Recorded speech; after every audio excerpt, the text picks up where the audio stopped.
Assalamualaikum warahmatullahi wabarakatuh, Ustadz. Waalaikumsalam warahmatullahi wabarakatuh. Ustadz, saya perawat, Ustadz, di rumah sakit ini.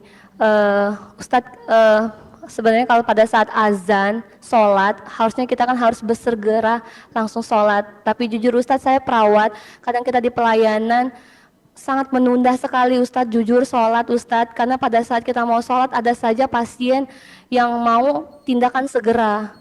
Jadi itu gimana ya Ustadz, pandangan Ustadz. Terus yang kedua, pakaian yang kami gunakan gimana Ustadz. Kadang kita pakaian kita gunakan sholat di rumah sakit khusus yang wanita Ustadz, inilah yang kita gunakan pada saat sholat.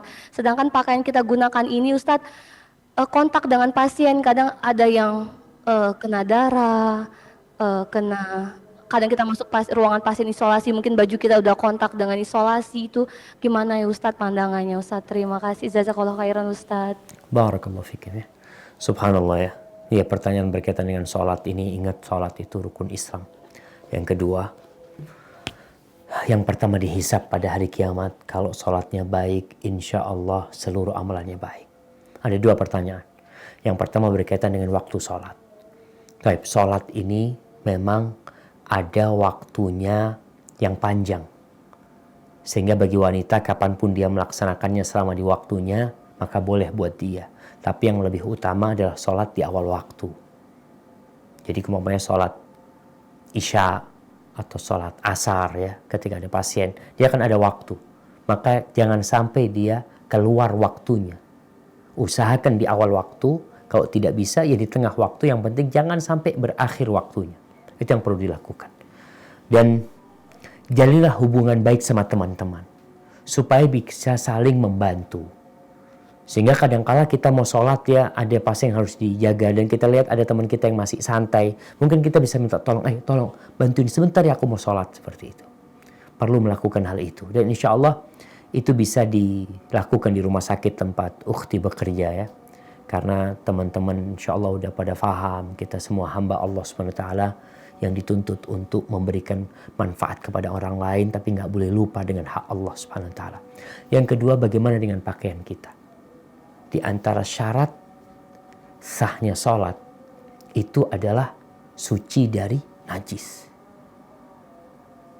Jadi pastikan kita itu suci dari najis, pakaian kita. Kalau memang ragu karena memang tadi masuk sana takut ada sesuatu yang najis di tubuh kita ya, karena memang tadi anti sudah tahu ada najis-najis di tempat anti bekerja yang harus dihindari. Tapi ketika tidak bisa dihindari, ketika sholat harus buka bajunya, ganti baju. Artinya perlu diadakan baju khusus untuk sholat memang. Kalau itu baju bekerja yang ada kemungkinan kita terkena barang najis atau benda najis, maka mau tidak mau menjadi kewajiban anti untuk ganti pakaian. Harus, bukan cuma pakai, kadangkala kita pakai ruko ya, pakai mukena, tapi dalamnya najis ya tetap nggak berguna karena ada najis di diri kita. Maka itu yang perlu dilakukan dan berusaha semaksimal mungkin. Nabi SAW mengatakan, "Idza amartukum bi syai' fa'tu minhu mastata'tum." Kalau aku suruh kalian dengan satu perintah, laksanakan sesuai dengan kemampuan kalian.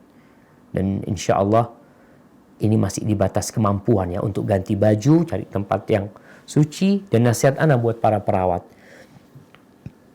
tolong anti menjadi lentera yang menerangi rumah sakit. Bukan hanya pakai listrik, lampu, tapi juga memberikan nasihat kepada para pasien. Masuk ya, ketika umpamanya ganti infus ya, ganti airnya, atau dipanggil oleh pasien sambil tanya, gimana kabarnya, sehat? Ini udah masuk waktu sholat asar, ibu udah sholat belum? Kalau perlu saya bantu. Artinya tawarkan hal itu. Walaupun itu nggak dapat gaji. Kan gajinya itu karena pelayanan. Tapi ini dapat gaji dari Allah Subhanahu wa ta'ala insya Allah. Ketika kita mengingatkan mereka, membantu mereka untuk beribadah. Hadza wallah.